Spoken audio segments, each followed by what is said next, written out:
잠을 깨워 주님 앞에 나오신 모든 성도님들을 주님의 이름으로 축복합니다. 우리가 읽은 4장과 5장의 말씀은 돈이라는 주제로 연결되어 있습니다. 특별히 교회 안에서 믿음 생활을 하는 사람들, 우리와 같이 동일하게 주님을 믿는다라고 고백하는 사람들에게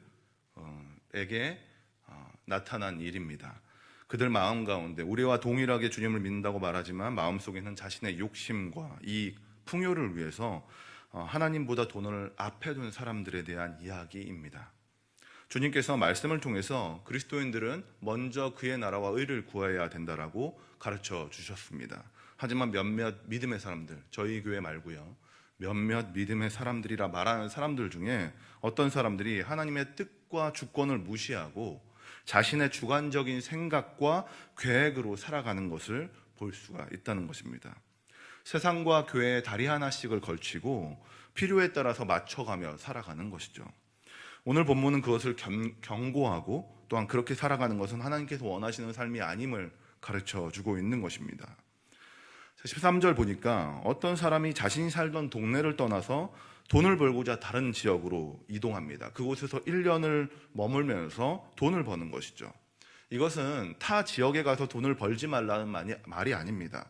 돈을 벌러 간 사람의 마음에 대해서 지적하고 있는 것입니다. 하나님의 뜻이 아닌 자신의 이익을 위해서 움직이고 돈을 벌고자 하는 사람들에 대한 이야기입니다. 믿지 않는 사람들은 그럴 수 있어요. 악한 세상에서 자신의 이익을 위해서 시간과 장소 상관없이 돈을 벌 수 있습니다. 하지만 그리스도인들은 하나님의 뜻을 무시하면서까지 돈을 버는 것이 옳은 것이 아니라는 것입니다. 하나님의 뜻을 무시하며 돈을 번다는 것이 무엇입니까? 바로 14절에 있는 것입니다. 내일 일을 너희가 알지 못하는데 너희 생명이 무엇이냐? 너희는 잠깐 보이다가 없어지는 안개니라. 내일 일을 알지도 못하는 사람, 무지한 존재인 인간이요, 하나님을 찾지도 않고 세상의 기준대로, 세상의 계획대로 살아가는 것을 말하는 것입니다.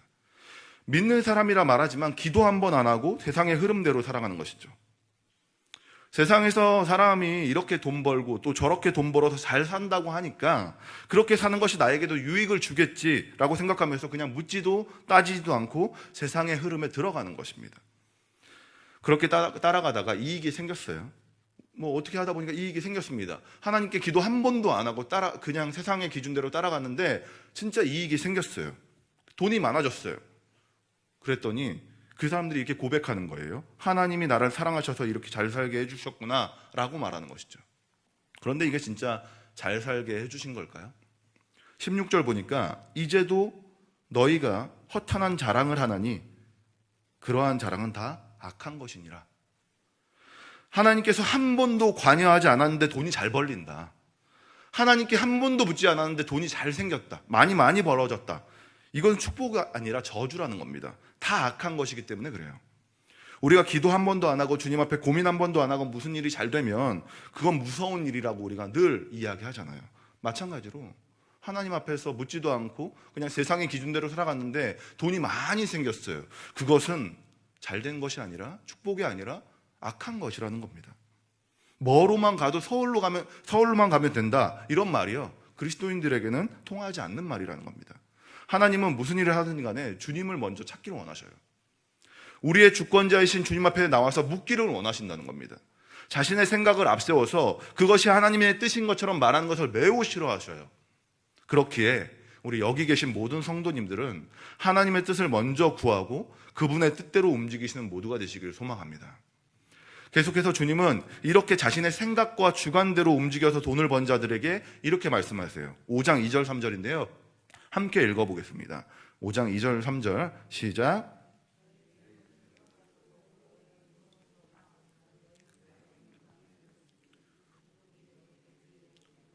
불같이 너희 살을 먹으리라. 너희가 말세에 재물을 쌓아두다.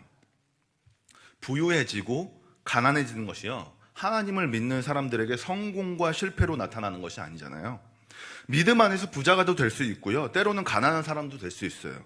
부유하고 가난함이요, 우리는 알 수 없지만 하나님의 뜻 안에 있습니다. 그런데 자신의 뜻을 따라서 자신의 이익으로, 특별히 5장 4절에서 말하는 것처럼 믿는다 하지만 남을 속이고 힘들게 해서 돈을 모아서 부자가 된 사람들에게 주님은 2절과 3절, 우리가 읽었던 2절과 3절을 통해서 저주하고 계시는 것입니다.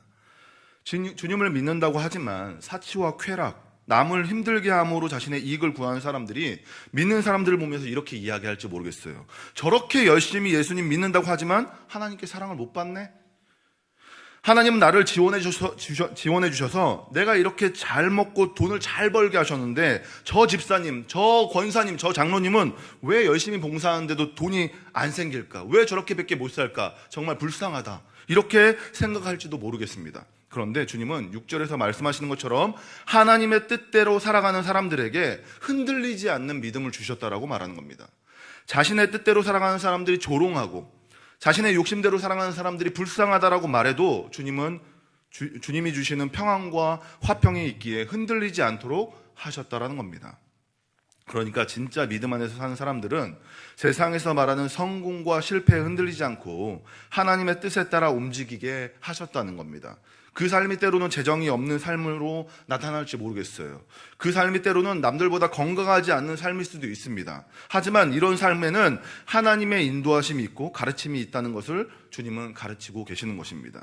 오늘 말씀은 하나님의 계획보다 하나님의 뜻보다 돈을 바라고 자신의 생각대로 신앙생활을 하는 사람들에게 그 삶이 악한 삶이고 하나님이 미워하는 삶이라는 것을 가르치고 계시는 것입니다. 그런데 오늘 돈을 빼고요. 지금 돈이라고 이야기했던 이 돈을 빼고 신앙생활의 전반적인 부분으로 확장해서 보면 우리의 삶 전체는 하나님의 뜻에 따라 삶을 살아가는 주님 안에서 주님이 주시는 그 은혜 안에서 주님이 주시는 그 뜻 안에서 살아가야 함을 말해주고 있는 본문이라 할 수 있습니다. 사랑하는 성도 여러분, 무엇을 쫓아 신앙생활을 하고 계십니까? 돈뿐만 아니라 우리 삶 전체에서 주님의 뜻을 구하면서 살아가고 계십니까? 주님은 우리에게 신앙의 모든 것을 주님과 함께하길 원하시고 계십니다. 우리나라 속담에 돌다리도 두들겨 보고 건너라는 말이 있습니다.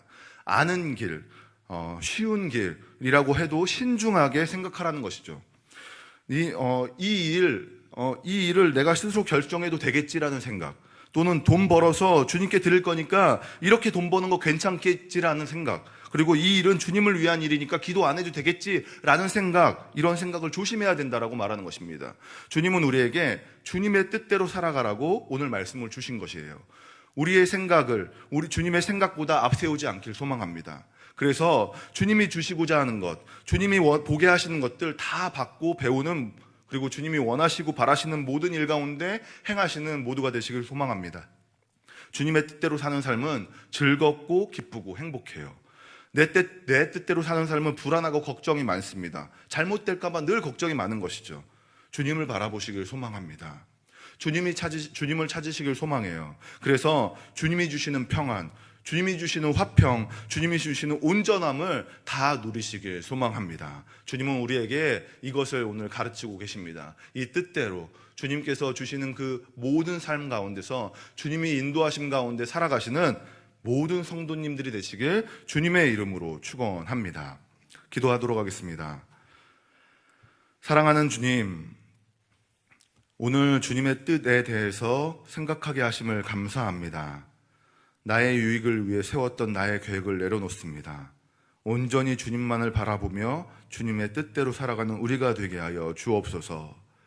세상에 흔들리는 그리스도인이 아닌 주님의 뜻에 움직이는 그리스도인 되게 하여 주옵소서. 우리의 올바름으로 세상에 주님의 향기를 전하며 주님을 온전히 나타내는 삶을 살게 하여 주시옵소서. 코로나가 다시 극성입니다. 우리의 마음과 뜻을 다 주님께 맡기며 이 시간 주님이 행하시는 일들, 주님께서 무엇을 말씀하시고자 하는 것인지 우리가 듣는 시간이 되게 하여 주시옵소서. 기도하며 그리스도인답게 이겨내는 모두가 되게 하여 주시옵소서. 이 시간 감사한 마음을 담아서 주님께 예물 드렸습니다. 1,000번째 감사 예물 드렸습니다. 마음의 고백을 들어주시고 응답하여 주심으로 주님의 신실하심을 우리 가운데 보여주시옵소서. 언제나 주님만을 따르는 모두가 되게 하여 주시고 주님이 주시는 그 은혜 가운데 축복을 누리게 하여 주시옵소서. 이 시간 계속해서 오늘 말씀을 기억하시면서 또한 자신과 가정과 교회와 나라와 열방을 위해서 이 시간 주여 한번 외치고 함께 기도하도록 하겠습니다. 주여.